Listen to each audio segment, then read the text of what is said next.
jadi ini dia baby Alicia. Sekarang usia Alicia udah 2 bulan seminggu ya nak ya. Halo guys, jangan lupa ya subscribe channel mamaku, like dan komen. Hai, assalamualaikum teman-teman, welcome back to my channel. Jadi kali ini aku mau buat video yang memang ini adalah mana pengalaman aku melahirkan normal. Jadi alhamdulillah aku tuh baru lahiran 2 bulan yang lalu dan itu secara normal alhamdulillah. Dan di sini aku mau bagi pengalaman, dan mungkin ini video ini mungkin tujuannya bisa memotivasi teman yang ingin melahirkan secara normal. So, seperti apa videonya, langsung aja kita mulai. Tapi sebelumnya jangan lupa untuk like videonya, subscribe channel ini, dan juga nyalakan notifikasinya. Dan kamu boleh komen di bawah adalah yang paling cocok ya. Ada beberapa aplikasi yang aku install, tapi yang paling cocok dan sesuai dengan HP aku itu adalah The Asian Parent. Jadi kayak gini aplikasinya. Bahkan setelah aku punya baby, aku bisa juga kontrol gitu kan baby aku apakah sesuai dengan usianya itu sesuai dengan tumbuh kembangnya atau tidak gitu kan, dari aplikasi ini juga. Jadi kayak aplikasinya berkesinambungan dimulai dari kita hamil, kemudian sampai kita ada baby gitu. Kita punya belum gitu ya. Sebelumnya kenapa sih kok memilih lahiran normal? Ya karena memang aku yakin dan percaya aja setiap wanita itu sebenarnya punya kemampuan gitu ya untuk bisa melahirkan normal, karena kan memang sudah fitrahnya seperti itu. Kalaupun ada yang jatuhnya itu harus sesar gitu kan, ya pasti aku yakin itu memang karena memang ada diagnosa lain kayak gitu kan. Mungkin ada hal yang membuat si orang itu terlalu beresiko untuk melahirkan secara normal. Jadi kalau misalnya beresiko untuk melahirkan secara normal, ya ngapain dipaksain juga kayak gitu. Dan alhamdulillah dari kehamilan pertama, di bulan pertama sampai dengan bulan ke-9, alhamdulillah pas aku USG aku rutin banget tiap bulan gitu kontrol ke dokter spesialis kandungan. Itu bener-bener gak ada yang namanya masalah, alhamdulillah. Makanya aku milih untuk lahiran jalannya normal. Nah, di tanggal 14 itu, tepatnya di setengah 3 pagi, itu aku udah mulai pertama sekali keluar yang namanya lendir gitu kan, lendir yang bercampur dengan darah gitu kan. Terus aku langsung kabarin mama aku gitu kan, ini kayak udah keluar flek gitu kan. Terus mama aku bilang, perutnya sakit nggak? Ya, iya sakit, kayak senggugut ketika mau halangan gitu kan.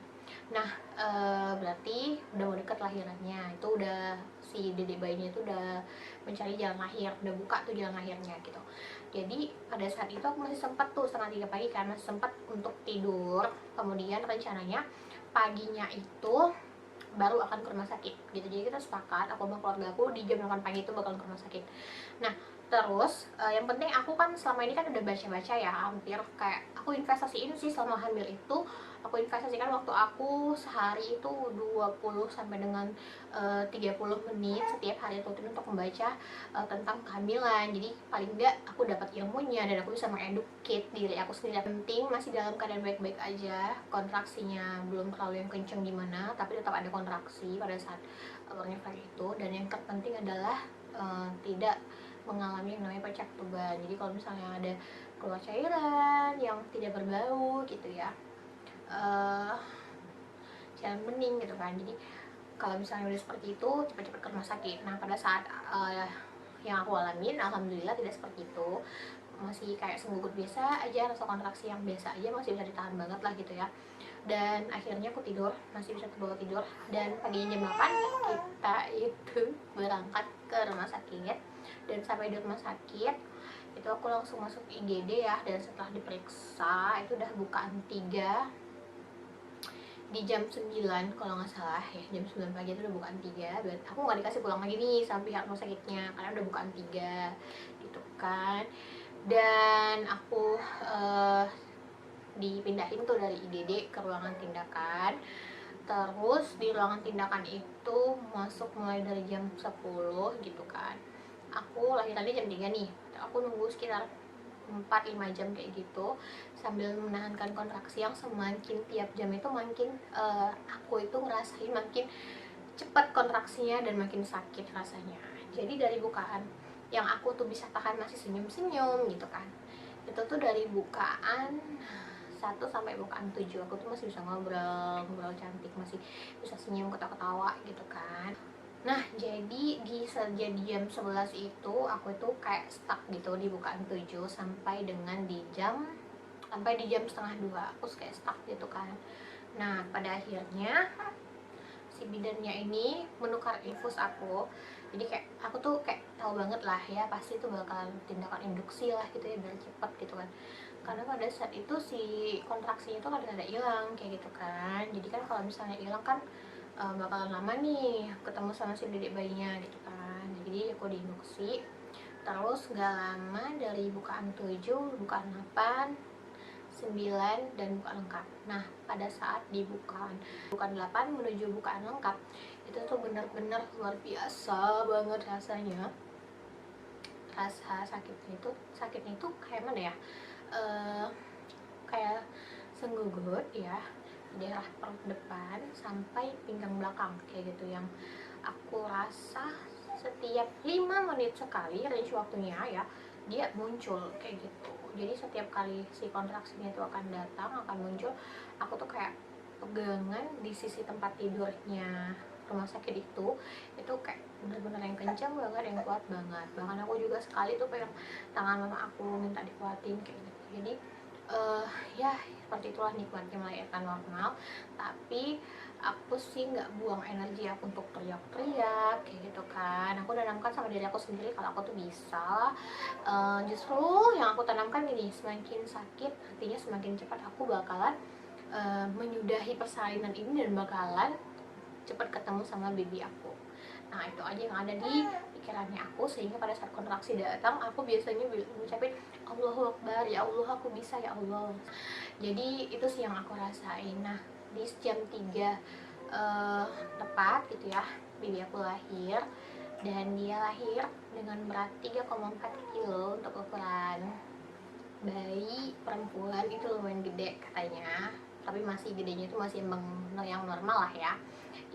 Terus juga pada saat baby aku tuh lahir, yang sedihnya itu dia tuh nggak nangis karena kata salah satu bidannya yang dampingi kelahiran, dedeknya itu kecapean di pintu lahir. Gimana ya, gimana nak, kamu kecapean di pintu lahir? Bentar ya.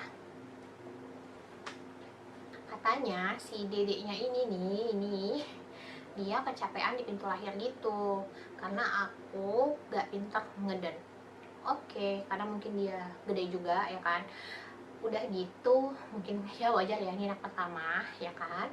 Jadi banyak yang aku tuh ngerasa kayak gak bisa bedain ngeden. Katanya ngeden itu kayak kita sedang mau pup gitu. Aku tuh mungkin ya cepat-cepat aja pengen ketemu anakku, asal ngeden aja gitu kan. Nah, jadi kayak gitu, sehingga pada saat dia keluar dan gak nangis gitu kan, udah dibolak-balik juga sama bidan kamu nak, sama dokternya dibolak-balik gitu loh. Nah, kemudian selang oksigen yang ada di aku itu dipindahin ke dia. Nah, barulah dia nangis. Pada saat itu nangisnya cuma gitu. Nah, aku tuh sempet kayak haru gitu dan sedih dan takut juga, baby aku kenapa kok nggak nangis. Padahal selama kehamilan itu selama melahirkan aku udah komunikasi, nanti nah kalau lahir itu nangisnya yang kenceng ya gitu. Nah, selang beberapa jam gitu kan setelah aku lahiran, akhirnya aku ketemu sama dia udah dibersihin nih dan pada saat itu barulah dia nangis yang agak panjang. Kamu nangisnya itu lumayan panjang tapi suaranya halus, lembut gitu, kayak malu-malu nak. Nah, terus juga pada saat aku tuh dari ruang tindakan dipindahin ke rawat inap ya, ke kamar aku gitu kan. Nah, baru besok paginya aku baru ketemu sama dia, karena ternyata dia harus diobservasi dulu kan, diobservasi karena dia nggak nangis gitu kan. Dan pada saat itu dia coba nyusu gitu kan, dan ASI aku belum keluar. Jadi dia itu nyusunya sedikit, kata suster yang ada di kamar bayi itu kayak gitu, kamu sedikit pada saat itu nyusu. Sampai susternya bilang ini anaknya nggak congok, mungkin karena kecapean di jalan lahir ya katanya. Tuh, kuat minum sekarang, rajin minum dia. Tiap 1 jam sekali pasti minum. Iya, si mama enak kan? Nah, jadi begitu teman-teman, yang aku rasain, aku bahagia banget sih setelah si babynya itu lahir. Rasa sakit kontraksinya itu bener-bener udah hilang. Apapun rasa sakit yang kita alami itu udah gak terasa lagi, udah digantikan dengan kebahagiaan ketemu sama babynya. Jadi semua segala sakitnya itu hilang gitu. Makasih. Nah, itu sih pengalaman aku pribadi tentang melahirkan normal. Jadi untuk teman-teman, pesannya adalah untuk teman-teman yang memang tujuan dari awal pengen lahiran normal, jangan takut. Sebenarnya takut itu ya manusiawi gitu ya. Aku juga di awal-awal tuh takut gitu kan. Cuma jangan ngerasa kayak kamu tuh nggak bisa gitu kan. Saya ada yakin yang aku bilang tadi ya, kalau setiap perempuan itu memang secara fitrahnya bisa untuk melahirkan normal. Jadi jangan takut kalau memang kamu memungkinkan dan kandungan kamu itu sehat aja, kamu memungkinkan untuk lahiran normal, kenapa harus sesar gitu kan. Jadi bisa kok gitu. Jadi kamu harus yakin sama diri sendiri kalau kamu bisa. Karena sebenarnya dari video-video orang yang aku kan sebelumnya banyak juga tuh nonton video di YouTube gitu kan, yang tentang testimoni orang-orang yang sudah melahirkan normal gitu kan. Kayak ada beberapa cerita yang serem-serem, ada beberapa cerita yang menginspirasi, yang maksudnya tidak seserem yang dibayangkan. Kalau menurut aku sih, melahirkan normal itu tidak seserem yang aku bayangkan dan tidak seserem apa yang orang pernah ceritakan. Jadi di diri kita harus tanamin kalau kita itu bisa, dan insya Allah juga karena melahirkan itu adalah fitrahnya seorang calon ibu juga kan, ibu, jadi itu pasti pahalanya insya Allah besar ya nak ya kan, baik melahirkan dengan cara dan jalan apapun itu. Nah teman-teman, sekian aja dulu video sama Alicia dan Alicia ya. Oh iya, belum kenalan. Halo teman-teman, nama aku Alicia Naga Sirait ya. Nah, jadi sekian aja video dari aku. Jangan lupa untuk like videonya, subscribe channelnya, dan komen di bawah jika kamu ada request next aku membuat video apa. So, sekian dulu video kita. Sampai ketemu di video-video selanjutnya. Bye-bye. Assalamualaikum.